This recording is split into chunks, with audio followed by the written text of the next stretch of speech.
Hi everybody, this is Charles from our course, and today we're going to be going over how to use the process of elimination to answer reading questions. This has a lot of tie-in with the active reading strategies we discussed for fiction, nonfiction, data passages, right? And again, it is so useful because it applies to all these different passage types, and it's really more of a general strategy as you're going through all the reading questions. If you want to follow along at home, this is taken from the foundational strategy for digital SAT reading and writing, which I'll link to in the description if you want to purchase. But anyway, back to the process of elimination. I'd say the issue is the majority of students understand the reading passage. Like, if you ask students, what is this passage about? What's the topic? What's the main idea? They can give you a good answer, but the breakdown for the majority of students happens when they are selecting those answer choices, because in many cases they're making, some common mistakes. So let's just go through some of those mistakes and explain how you actually apply the process of elimination as you're doing, those reading questions.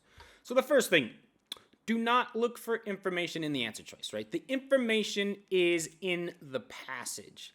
And again, this seems obvious to most students, but what happens is a lot of students will read the question and then immediately look at answer choices without really taking just a few seconds to stop and answer the question in their own words.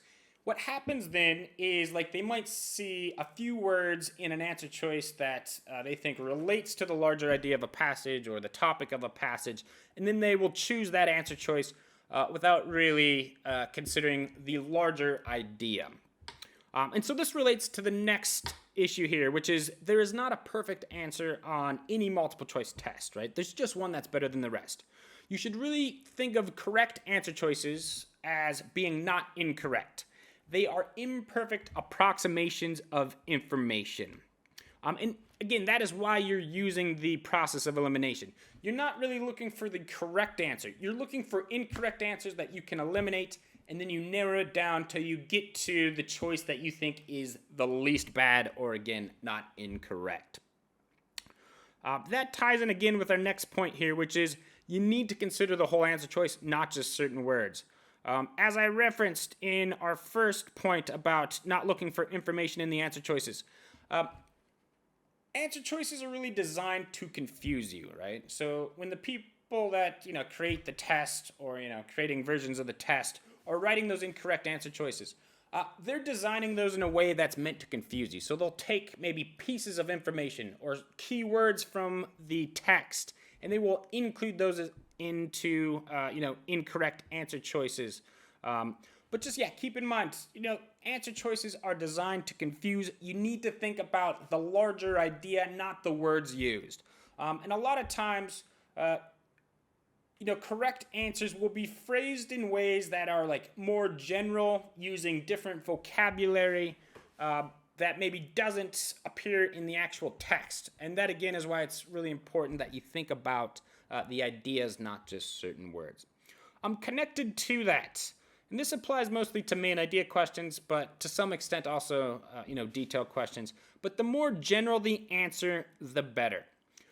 So correct answers may rephrase information using different vocabulary or more general or vague language. Why that is important is, the more specific an answer choice is, there's just a greater probability that it's incorrect because you've really narrowed the focus of that answer choice. So, if you have, especially on main idea questions, answer choices that might be a bit vague, right? There's just a greater probability that they are not incorrect. Also, with this, really avoid extreme language and superlatives like the most, always, never, must, any words. And it doesn't necessarily have to be one of those words, but generally, we do not like a ton of certainty in correct answer choices. Just something to keep in mind. Okay. Next thing, the text type and the purpose are extremely important and will dictate the type of wording that correct answer choices can use. So what I mean by that, for nonfiction passages, right, the purpose of those, as we discussed in the active reading strategy for nonfiction is often informative. So, like, when you are looking at answer choices, you want answer choices that, capture the main idea, but don't do it in too certain a way, or don't do it in a way that's expressing an opinion, right? So, yeah, again, it's really important that you take that time to consider the purpose of the text and, how that relates to the main idea as you're considering your answer choices, and that should really be useful in making those eliminations.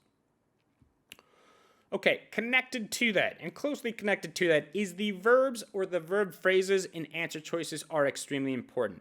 A lot of times, if you just look at the main verb in an answer choice, you should be able to make some eliminations, and that relates to the purpose a lot. So, if you have verbs that, are expressing an opinion, and the passage is informative, right, you should be able to eliminate that answer choice. And this actually connects to some ideas we talked about in the grammar videos, like with modifiers. A lot of times you'll be able to simplify answer choices or take out, modifying clauses or, prepositional phrases, whatever they might be, to get to the core of that answer choice. And that should allow you, again, to connect those answer choices to the larger idea of that passage and especially the purpose. So again, key in on those verbs. We'll see a ton of examples of this going forward. And yeah, as I just referenced, if answer choices are confusing, eliminate the parts that you don't understand, right? So eliminate, introductory clauses or dependent clauses or modifiers, and just get to the core of that sentence, and especially the verb used. The subject in many cases should, the subject again of that answer choice, if you're thinking about it like in terms of grammar, right, should reference the topic of the passage, right? And again, it doesn't have to be the exact word that the text or the passage uses, but the subject, again, should be referenced, at least indirectly in some way, in a way that is not incorrect. All right, everybody, yeah, please subscribe so you can make sure to catch the next video, and that will go into greater detail into how you apply these techniques to some SAT answer choices. The process of elimination is so important. It's really a general skill that you use for all these reading questions. So it comes in quite useful. So yeah, you really want to make sure you're applying this, as you're doing all of your, SAT practice tests and, reviewing concepts. If you're having trouble, getting started or feel like you need some direction in a study plan, please go to alcoris.com. What you can do there is take the full-length College Board practice test. When you input your answers, it will give you a very precise breakdown of all these issues along with additional practice, so you can really isolate these issues to get your scores up. There's a lot of other very cool features on there, like a college database to help you with your search for colleges or majors. There is personality testing you can do to help you shape your applications or think about possible careers. You can generate application tasks to really help organize your deadlines and all of those application components. So yeah, a lot of very cool things you can do on there. Please check that out. If you have questions or need anything clarified, as always, please let me know in the comments. I'll catch you on the next one.